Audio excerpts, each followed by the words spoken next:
After years of disciplined saving, you finally open your banking app and see a balance that once felt impossible, yet the feeling of security still seems strangely out of reach. Every time one financial goal is reached, another appears immediately, turning progress into a moving finish line with a longer time horizon. The account balance grows, but so does the fear of future risk, making wealth feel less like freedom and more like responsibility. This raises a simple question. Why does saving more money not always make people feel richer in the long term? The problem is often not the amount of money itself, but the way the brain interprets scarcity, progress, and financial volatility. Modern culture celebrates saving as responsibility, yet many savers quietly feel left behind as costs compound faster than expected. At the margin, the story is not just about numbers, but about how money quietly shapes our expectations, choices, and sense of progress. Today, we uncover the savings trap that keeps many hardworking people accumulating money without ever feeling like they have truly arrived. Most of us grew up hearing the same financial rule: if you want security, save more money. And to be fair, saving is an essential foundation for managing risk and building financial stability over time. The problem starts when saving stops being a tool and quietly becomes the entire goal. Many people begin measuring success only by the number sitting in their bank account. But human emotions do not follow spreadsheets, and security rarely grows at the same speed as a balance sheet. Psychology research suggests that people quickly adapt to higher income, larger balances, and improved financial conditions. What once felt like a big milestone slowly starts feeling ordinary, and enough begins to look insufficient. After one target is reached, the mind often moves the finish line farther away before the satisfaction can last. That helps explain why some people with substantial savings still feel anxious despite having a long-term financial cushion. The real trap is not failing to save, but allowing the definition of enough to keep changing forever. What looks like financial progress can sometimes become a cycle where saving more creates the feeling that you are never moving forward. The cycle usually begins with a reasonable decision to save more money for a safer long-term future. After some time, the balance grows and the original goal is finally reached, which should feel like a win. But as savings increase, expectations often rise as well, and the future suddenly looks more expensive than before. The apartment that once felt spacious now seems small, and the emergency fund that felt large no longer feels enough. Because expectations grow faster than security, the feeling of being behind quietly returns and pushes more saving. Then the pattern repeats itself: save more, raise expectations, and feel behind once again. From the outside, everything appears more successful, yet inside it can feel like running on a treadmill. Real progress is happening, but it never seems to create the level of comfort that was expected. Many people spend years chasing larger numbers without stopping to ask whether they are moving toward the life they actually want. Imagine a young professional named Sarah who spent nearly 8 years consistently saving most of every salary increase she received. At the beginning of her career, her goal was simple: build an emergency fund large enough to sleep better at night. A few years later, she reached that milestone, but the peace she expected faded surprisingly fast. Now her attention has shifted toward housing, retirement, healthcare costs, and a growing list of future risks. On paper, her finances are much stronger than before, yet emotionally she feels surprisingly similar.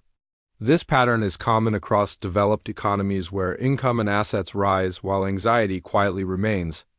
The reason is that people rarely compare themselves with the past and often compare themselves with possible futures instead. And the future can always be imagined as more expensive, making readiness feel permanently out of reach. That is why some financially comfortable people still operate in survival mode while preparing for events that may never happen. The real problem is often not the amount of money, but a finish line that keeps moving farther away over time.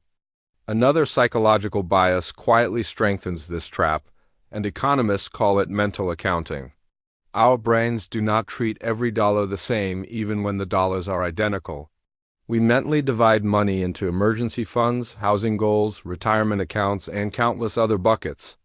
As a result, total wealth can grow while attention remains fixed on the one category that still feels incomplete. It resembles having a full closet yet feeling like there is nothing appropriate to wear. Many disciplined savers experience this pattern without realizing it is shaping their perception. The more financial targets we create, the more opportunities we create for dissatisfaction to appear.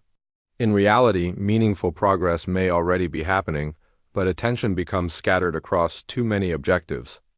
Mental accounting can make the numbers feel worse than reality, even when long-term financial conditions improve. Yet an even stronger bias is coming next, one that makes losses feel far larger than gains. Psychologists call this loss aversion, the tendency to feel potential losses more intensely than equivalent gains. Adding $10,000 to your savings feels good, but the thought of losing the same amount often feels far worse. As savings grow larger, many people become increasingly focused on protecting what they already have. Another force is hedonic adaptation, the brain's ability to quickly adjust to improved circumstances. A new car eventually becomes just your car, and a higher salary eventually becomes your normal paycheck. Savings behave the same way, and the number that once felt impressive slowly becomes the new minimum. Research on lottery winners suggests that many eventually return close to their previous level of happiness. We often expect money to change everything, when in reality our reference point is usually what changes. The higher that reference point rises, the harder it becomes to feel satisfied with current progress. This is why saving alone does not automatically create financial freedom, because freedom is about more than a number. Saving money is an essential foundation, but a foundation alone is not the house people are trying to build. The real goal of money is not maximizing an account balance, but creating more choices for your future. This is where the difference between a saver and an asset owner quietly begins to appear. Savers focus on accumulating balances, while asset owners focus on creating engines for long-term growth. Productive assets allow money to grow over time instead of simply sitting still and waiting. Investing is not about getting rich quickly. It is about letting compounding and time work together. Every dollar working for you reduces reliance on your working hours and changes your relationship with the future. In the end, time is far scarcer than money, even though many people realize it only later. The more productive assets someone owns, the more breathing room they often gain in everyday life. That may be why the calmest people are rarely obsessed with the number shown in their account balance. Most people define wealth by the amount of money they have, but numbers alone rarely tell the whole story.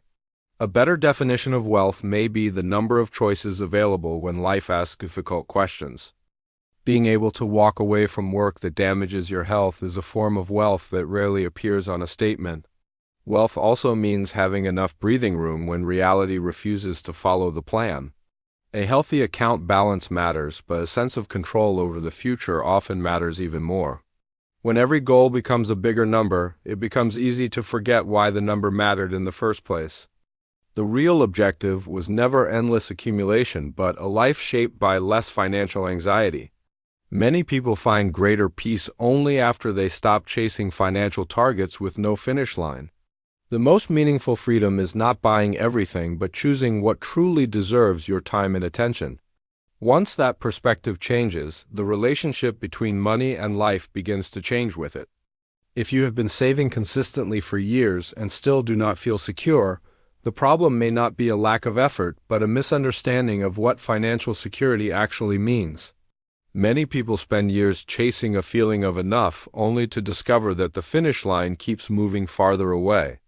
Saving remains an essential habit, but it is only the first step in a much larger long-term financial journey. The real goal is not the largest account balance, but greater control over how you spend your time and make decisions. Real wealth often appears as fewer worries, more flexibility, and enough room to breathe during uncertain times. That may be why a larger balance does not automatically create peace of mind, because peace cannot be deposited into an account. If these conversations about money, psychology, risk, and modern life resonate with you, consider joining us for future episodes. Have you ever reached a savings goal and still felt it was not enough? And what do you think was actually missing?